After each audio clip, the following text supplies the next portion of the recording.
예, 오늘 또 주님의 날에 또 영상으로 또 예배 동참하신 우리 모든 성도님들을 주님의 이름으로 축복합니다. 우리가 새해를 들어서 계속해서 영적 전쟁에 대해서 이야기하고 있습니다. 오늘 영적 전쟁 7번째 부분으로요. 어린아이 되기라는 제목을 가지고 말씀을 나누고자 합니다. 우리가 성경을 보시면요. 예수님께서 어린아이에 대한 이야기를 참 많이 하십니다. 어린아이 같이 천국을 받들지 않는 자는 결코 천국에 들어갈 수 없다. 이 천국과 어린아이에 대해서 많이 이야기하고 있습니다. 오늘 본문 또한 그렇게 또 이야기되고 있습니다. 우리 함께 본문 25절을 보도록 하겠습니다. 같이 한번 읽겠습니다. 시작. 그때 예수께서 대답하여 가라사대 천지의 주제이신 아버지여 이것을 지혜롭고 설기 있는 자들에게는 숨기시고 어린아이들에게는 나타내심을 감사하나이다. 이것이라는 것은요 바로 하나님 나라에 대한 이야기입니다. 오늘 11장의 앞부분을 보시면요 침례 요한의 이야기가 나옵니다. 침례 요한이 헤로드 왕이 그 동생의 아내 제수씨와 눈이 맞아가지고 결혼하게 됩니다. 여기에 대해서 침례 요한이 반대하다가 감옥에 들어가 있었습니다. 그때 침례 요한이 감옥에 들어가서 보니까 과연 메시아 예수님 그분이 분명히 예수님을 소개하고 메시아라고 소개했는데 과연 그분이 메시아가 맞는가 하는 의심이 들기 시작합니다. 그래서 그 소문이 들려옵니다. 그래서 침례 요한의 제자가 예수님께 와서 당신이 우리가 기다렸던 메시아가 맞습니까? 우리가 또 다른 사람을 기다려야 됩니까? 근데 예수님께서 침례 요한에게 이렇게 이야기해라. 눈먼 자가 눈을 뜨게 되고 안전뱅이가 일어나게 되고 귀머거리가 듣게 되고 죽은 자가 살아나고 병든 자가 치유된다고 해라.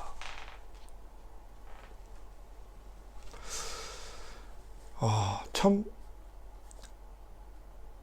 예수님의 그 답변이 그야말로 우리의 상상을 넘어가는 거죠. 과연 침례 요한이 하나님 나라에 대해서 어떻게 생각했을까요? 침례 요한은 구약을 대표하는 사람입니다. 그래서 여자가 낳은 자 중에 침례 요한보다 더 큰 자가 없다. 그야말로 구약을 대표하는 구약과 신약을 연결해주는 어마어마한 사람입니다. 그런데 그 침례 요한에게 하나님의 나라에 대해서 예수님께서 그렇게 소개한 거예요. 그야말로 안전뱅이가 일어나는, 소경이 눈을 뜨고 귀머거리가 귀를 듣게 되고 죽은 자가 살아나는, 이게 하나님 나라다. 과연 우리가 하나님 나라에 대해서 우리는 어떻게 받아들이고 있습니까?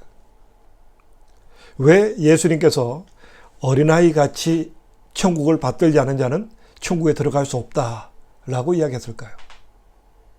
우리가 이 땅을 살아가는 동안 영적 전쟁에서 승리하는 비결 가운데 하나는 우리가 어린아이 같이 돼야 된다. 그럼 어린아이 같이 된다는 게 뭘까요? 과연 우리가 어린아이 같이 된다. 과연 예수님께서 어린아이의 어떤 모습을 우리에게 보게 하시는 걸까요? 오늘 성경 본문을 보면요.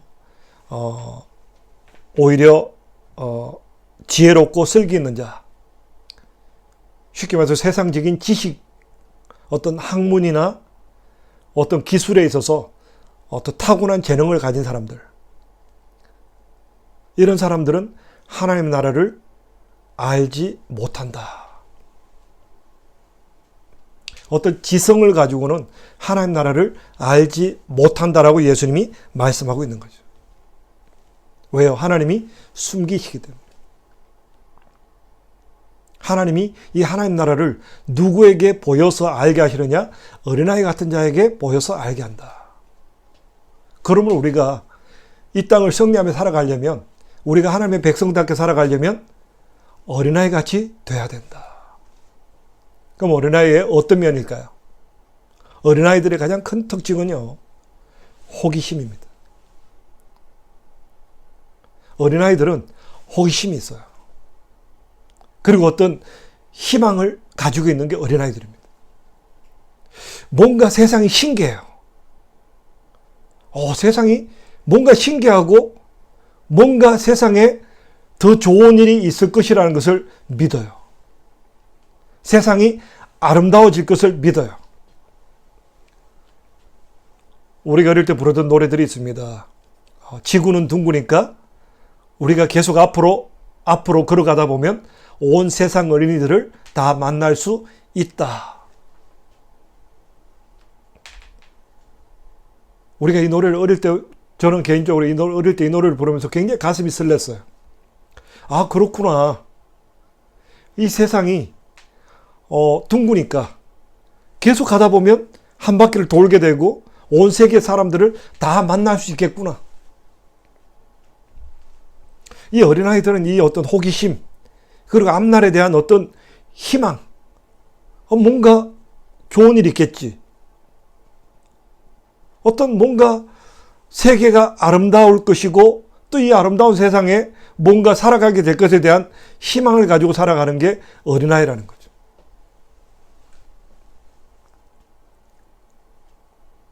우리가 예수를 믿게 될 때 어떤 현상이 벌어질까요? 우리가 예수를 믿는다는 것은요, 얼마나 복된지 모릅니다. 왜요? 우리 인간들은요, 일단은 기본적으로 육적인 세계를 가집니다. 아이들이 이제 신체적인 발육을 하게 됩니다. 아이들이, 아기가, 그냥 누워서 있던 아기가 뒤집기 시작하고, 기기 시작하고, 일어나 앉기 시작하고, 서기 시작하고, 뛰기 시작합니다. 그리고 점점 이제 자라면서 사춘기를 거치면서 키가 크고, 신체가, 이게 어깨도 벌어지고, 아름답게, 또 여자들은 더욱더 아름답게 자라나게 됩니다. 어떤 신체적인 성장이 우리에게 참 기쁨을 줍니다. 그리고 어린아이들이 또 자라면서 지적인 성장을 합니다. 엄마를 알게 되고, 아빠를 알게 되고, 이제 사물을 파악하기 시작하고, 그리고 이제 사춘기를 거치면서 학문을 통해서 세상의 이치를 깨달아갑니다. 얼마나 신나고 얼마나 어떤 세상에 대한 그 호기심이 펼쳐지는지 모릅니다. 근데 정작 세상 학문은요, 인간에게 진짜 중요한 것은 가르칠 수가 없고 알지 못합니다. 그게 뭘까요? 영적인 세계입니다. 하나님은 영이시고요, 우리 인간 또한 영적인 존재로 창조되었다는 거예요. 새로운 세계가 있다는 거예요. 어떤 우리 인간이 어떤 지적으로도 아무리 노력해도, 육적으로도 계속 노력해도 만족되지 않아요. 세상 학문을 아무리 연구해도 목마름이 있어요. 어떤 우리가 육적으로 아무리 몸을 건강을 유지하고 건강에 시간을 투자해도 결국 한계가 있다는 거예요. 결국 인간은 세월이 지나면 노쇠하게 되고 또 지식이, 어떤 지적인 능력이 멈추게 된다는 거예요. 그럼 우리 인간은 결국 젊은 시절의 아름다움을 가지고 있다가 늙어서 쓸모없는 존재가 되는 것인가? 점점 이제 우리가 태어나서 젊을 때 빛을 발했다가 아무 쓸모없는 존재가 되어서 땅에 묻히는 존재인가? 그렇지 않다는 거죠. 우리는 영적인 존재로 창조된, 하나님의 형상으로 창조된 존재라는 거죠. 참으로 예수 그리스도를 영접할 때 성령께서 우리 안에 오시고 성령께서 친히 우리를 인도하실 때 우리의 영이 깨어난다는 거죠. 비로소 우리의 영적인 눈이 열리게 되는 거예요. 새로운 세계가 있구나. 하나님의 나라. 이사야서는 어떻게 이야기하고 있습니까?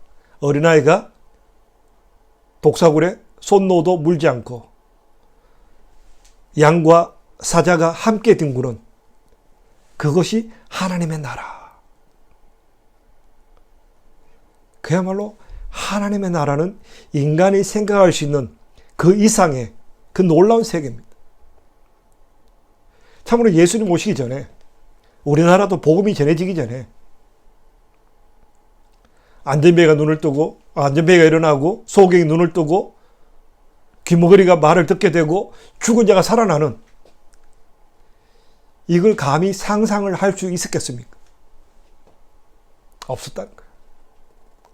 우리 인간의 삶은 죽으면 끝이고, 그래서 그냥 똥밭에 뒹굴더라도 이 생이 저 생보다 낫다. 죽은 정성보다 이 땅에 개같이 살아가는 게 좋다. 이게 우리 조상들이 남긴 속담입니다.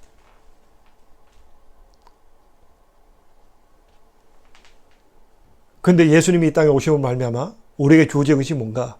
새로운 하나님의 나라. 우리가 골로새서에서 나눈 대로 하나님이 사랑하시는 예수님의 나라, 빛의 나라, 사랑의 나라, 그 나라가 이 세계에 이루어지게 되는 거예요. 여기에 대해서 지성을 가지고 있다 생각하는 사람들은 모른다는 거예요. 에이, 그런 나라가 어딨어. 이 땅은 그냥, 세상은 정글의 법칙이야. 강한 자가 약한 자를 억압하고 그냥 힘 있는 자, 강한 자, 지혜로운 자가 세상을 지배하는 거예요. 없는 사람은 이래도 힘들고 저래도 힘들고, 약한 사람은 여기저기 핍박받다가 끝나는 게 그게 인생이야. 그게 세상입니다. 그게 세상이 만들어 놓은 학문이에요. 그런데 하나님 나라는 그렇지 않다는 거죠. 오히려 약한 자가 강한 자를 부끄럽게 하고, 어리석은 자가 지혜롭다 생각하는 자를 부끄럽게 하려. 그것이 하나님 나라예요.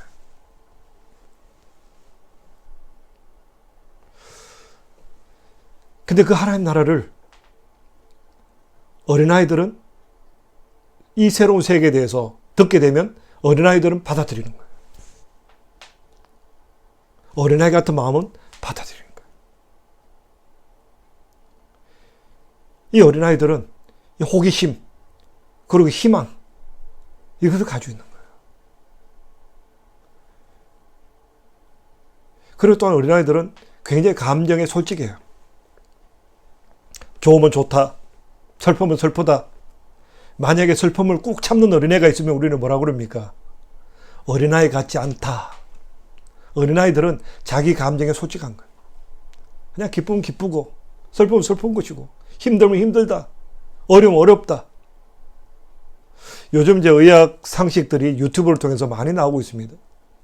유튜브의 건강 상식에 대해서 여러 개를 들어보면요, 결국은요, 우리가 우리 감정을 지나치게 절제하는 것이 좋지 않다는. 이 어린아이들 보면 참 건강해요. 왜 건강하냐면, 지금 우리가 코로나 예방 접종할 때 백신 접종을 누구부터 합니까? 이 노인들부터요. 어린애들은 마스크도 착용하지 않아도 된다. 그리고 어린아이들이 제일 나중에 아마 접종할 거예요. 왜요? 어린아이들은 면역력이 있다는 거예요. 근데 어른이 될수록 이 면역력이 떨어져요. 왜 그럴까요? 물론 어떤 육체적인 그런 이유도 있겠죠. 그러나 또한 분명한 것은요, 어린아이들은 희망이 있고 자기 감정에 솔직한 거예요. 주님께서 우리에게 원하시는 모습은요, 이런 모습이라는 거죠. 어린아이 같은 모습. 새로운 어떤 희망, 새로운 소망, 새로운 세계에 대한 기대, 그리고 자기 감정에 대해서 솔직해져라. 그래야면 너희가 하나님 나라를 받게 될 거다. 그러면서 말씀은 연결됩니다. 28절입니다. 28절 같이 한번 읽습니다. 시작. 수고하고 무거운 짐진 자들아 다 내게로 오라. 내가 너희를 쉬게 하리라.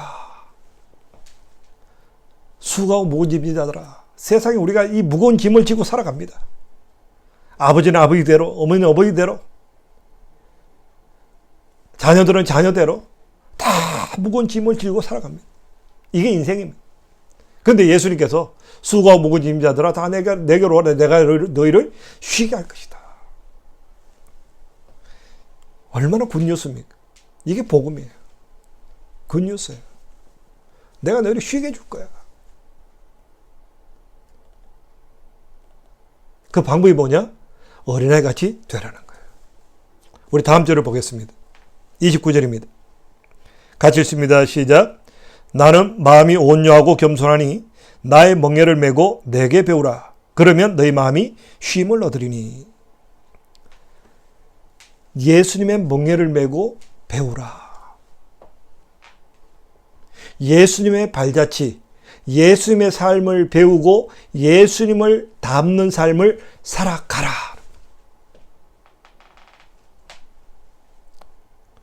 우리가 이제 어떻게 하면 새로운 세상, 새로운 세계를 경험할 수 있을까? 답은 이 하나님의 말씀이 있다는 거예요. 말씀대로 살면 우리는 그 하나님 나라를 경험할 수 있고 이 말씀의 주인공은 바로 예수님이시다는 거예요. 그래서 우리가 예수님 말씀대로 순종하고 배우고 행하는 삶을 살아가면 너희가 어린아이 같은 마음으로 이 하나님의 말씀, 예수님을 닮는 삶을 살아가면 너희가 쉼 있는 인생을 살아가게 된다. 우리가 그런 표현을 씁니다. 공격이 최고의 수비다 라는 표현을 씁니다. 저는 이것이 우리 삶에도 해당된다고 봅니다. 우리가 이 땅을 살아가다 보면 수많은 문제가 있습니다. 건강 문제, 경제적인 문제, 병드는 문제, 나이가 들어가는 문제, 자녀 문제, 온 세계 자연재앙들, 이런 여러 문제들이 몰려옵니다. 이걸 이길 수 있는 방법이 뭘까요? 그때마다 주님 힘들어요, 도와주세요. 내 건강이 힘들어요, 경제가 힘들어요, 자녀 문제가 힘들어요. 그렇게 살아가다 보면 우린 지칩니다.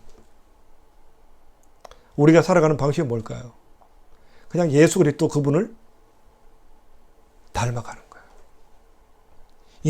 인생의 목적, 방향성을 뚜렷이 정하는 거예요. 내가 예수님이 사셨던 것처럼 살아가리라.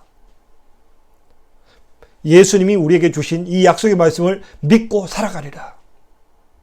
영접하는 자, 곧 그 이름을 믿는 자들에게는 하나님의 자녀가 되는 권세를 주셨으니 우리가 이제 예수를 믿음으로 하나님의 자녀가 되었고 자기 아들을 아끼지 아니하시고 우리에게 주시니까 다른 것을 우리에게 은사로 주지 않겠느냐. 우리 삶을 책임져 주시고 모든 좋은 것을 주시마 약속하신 주님. 그리고 또한 우리에게 영원한 생명을 주신, 영원한 하나님 나라를 허락하신 그분의 약속의 말씀을 믿고 살아가는 거예요. 감당치 못할 시험 당함을 허락지 아니하시고 감당치 못할 시험 당할 점에 피할 길을 내사 능히 감당케 하시는 그 하나님의 약속을 우리와 함께 하시는 그분을 믿고 살아가기로 결단하고 그분을 배우는 일에 우리의 삶을 전심전력하라는 거예요. 그리하면 너희가 쉼을 얻게 될 것이다. 이게 쉼이 있는 인생이에요. 우리 인생이란 것은요, 우리 인간이 참 약합니다. 로봇가 아니라서 우리 생각에는 1년 365일 계속 운동하고 계속 공부하고 계속 노력하면 어마어마한 일을 할 것 같죠. 그렇지 않다는 거예요. 사람 몸은 하나님이 설계하실 때 쉬게끔 만들어놨어요. 일주일에도 하루를 쉬게 하고 우리 삶 가운데 안식년이 필요하고 안식월이 필요하고 쉼의 시간이 필요하다는 거예요. 뿐만 아니라 우리 인생은 계속해서 쳇바퀴 돌듯이 돌아가면 지쳐서 넘어진다는 거예요. 근데 우리가 예수 그리스도 그분을 닮기 위해서 날마다 말씀과 기도로 가고 그분을 닮는 삶을 살아가면 거기에는 쉼이 있다라는 거죠. 왜요? 예수님이 우리를 푸른 초장으로 쉴 만한 물가로 인도하시는 거예요. 우리의 환경을 바꿔주시고 우리의 운명을 바꾸시는 거예요. 그래서 우리는 쉼이 있는 거예요. 저는 개인적으로요, 뭐 너무 오래된 이야기지만 군대 생활 시절에 참 힘든 부대에 있었습니다. 특전사, 공수부대 참 힘들었습니다. 근데 공수부대 안에서도요, 여러 부대가 있어요. 근데 제가 그때 경험한 것이 뭐냐면, 제가 처음 들어갔던 그 부대, 공수부대 안에 그 부대에는요, 굉장히 저하고 뭐가 맞지 않는 부대였어요. 굉장히 힘들었어요. 과연 내가 여기서 살아남을 수 있을까 할 정도로 힘들었어요. 근데 하나님께서 그 부대를 바꿔주셨어요. 그야말로 그 부대에서 전무후무한 사건이었습니다.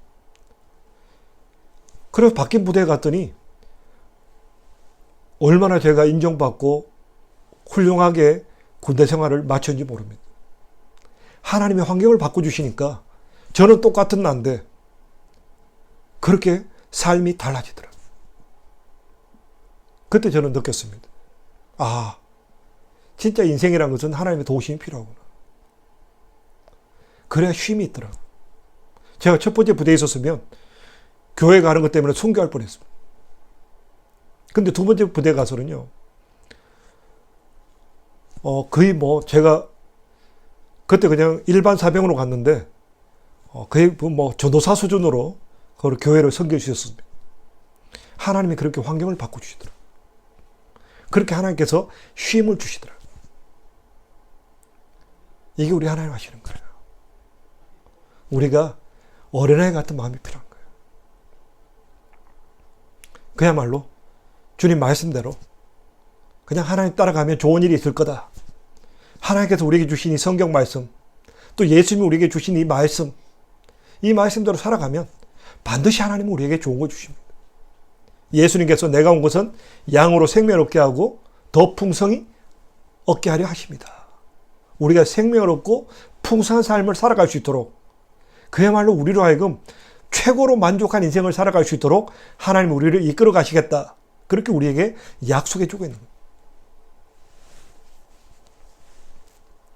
우리가 마지막 절 보겠습니다. 3절입니다. 같이 읽습니다. 시작. 이는 내 멍에는 쉽고 내 짐은 가벼움이라. 우리가 교회 생활하는 것 쉽진 않습니다.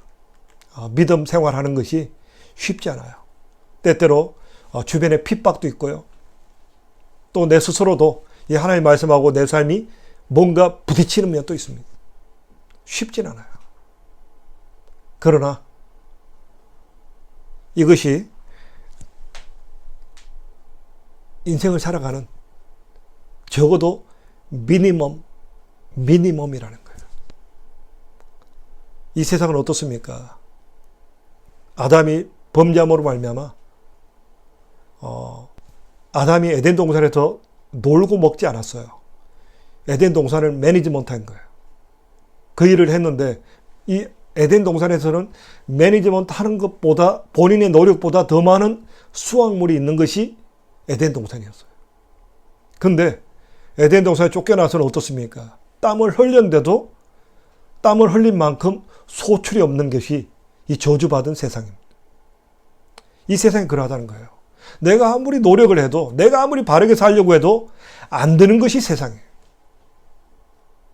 근데 우리가 주님의 나라, 주님의 말씀대로 주님의 교회를 섬기고 또 가정을 주님께서 원하시는 가정으로 세우기 위해서 날마다 깨어서 기도하고 땅까지 복음을 전해지는 이 일을 위해서 우리가 기도할 때 이것이 어렵습니다.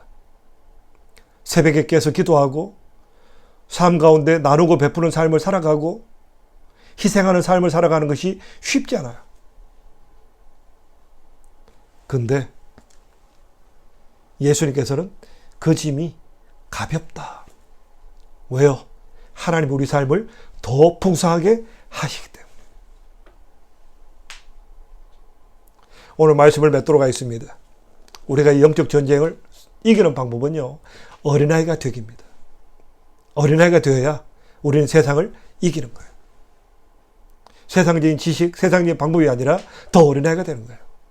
주님의 약속을 아멘으로 화답하고, 우리의 죄, 우리 연약함 앞에 애통할 줄 알고, 죄를 고백할 줄 알고, 그렇게 어린아이 같이 정직하고 솔직하게 살아가는 거예요. 그리고 하나님 주신 이 약속의 말씀에 대해서 아멘, 그냥 단순하게 어린아이처럼 이 좋은 말씀, 이 생명의 말씀, 이 약속의 말씀 앞에 아멘으로 순종하며 살아가는 거예요. 매주일마다 선포되는 이 하나님의 말씀 앞에 아멘하고 살아가는 거예요. 그러면 하나님께서 쉼이 있는 인생을 주겠다. 너의 삶 가운데 쉼이 있게 하겠다. 주님을 따르는 것이 힘들다, 어렵다? 그렇지 않다는 거예요. 우리가 뿌린 만큼 열매를 거두게 하시고, 기쁨을 맛보게 하시고, 성취를 맛보게 하셔서 넉넉히 또 성령께서 우리를 도와주심으로 우리가 넉넉히 이길 수 있는 복된 인생으로 주님께서 우리를 이끌어 가시는 겁니다. 오늘부터 우리가 더욱더 어린아이 되기에 힘쓸 수 있는 저와 우리 모두가 되기를 간절히 축원합니다. 우리 함께 기도드리겠습니다. 할렐루야. 고마우신 아버지 하나님, 참으로 감사드립니다. 아버지 하나님, 우리가 이 땅을 살아갈 때 너무나 큰 고통과 아픔과 염려와 두려움 속에 살아갈 수밖에 없었지만, 참으로 예수 그리스도를 영접함으로, 참으로 주님께서 우리와 함께 하심으로 이제는 어린아이 같은 마음으로 살아갈 수 있는 귀한 은혜를 주심을 감사드립니다. 아버지 하나님, 우리가 어린아이 같은 마음으로 참으로 주님께 모든 것 맡기고, 오직 주님께서 우리에게 약속하신 그 약속의 말씀을 붙잡고 더욱더 순종하며 사랑하며 용서하며 더욱더 주님을 섬기며 살아갈 때 하나님께서 우리 삶의 모든 문제를 해결하시고 우리 삶 속에 승리의 삶을 살게 하시마, 쉼이 있는 인생을 살게 하시마 약속하시오니 감사를 드립니다. 참으로 우리 인생이 쉼 있게 하여 주시옵소서. 넉넉함이 있게 하여 주시옵소서. 우리가 더욱더 주님을 의지하고 나아가길 원하오니 주님 약속하신 대로 나의 멍에를 메고 내게 배우라. 그리하면 너희가 쉼을 얻으리라 약속하시사오니 우리가 주님 허락하신 사명들 잘 감당할 수 있게 도와주시고 그 사명 감당하며 살아갈 때 주님께서 도우시는 그 은혜를 경험하게 하시고 우리 삶이 풍성하게 되는 놀라운 은혜를 경험할 수 있도록 은총 베풀어 주시옵소서. 비록 코로나 기간이지만 우리 성도들 더욱더 깨어서 기도하게 하심을 감사드립니다. 더욱더 사랑하게 하심을 감사드립니다. 더욱더 소망 가운데 살아가게 하심을 감사드립니다. 아버지 하나님, 오직 주의 말씀에 순종하며 주님 주시는 멍에, 주님 주시는 사명, 주님 주시는 직분을 기쁨으로 감당하며 나가는 자들에게 주님 약속하신 참 쉼을, 참 샬롬을 허락하여 주시옵소서. 우리와 늘 함께 하실 주님께 감사드리오며 거룩하신 예수님 이름으로 기도합니다. 아멘.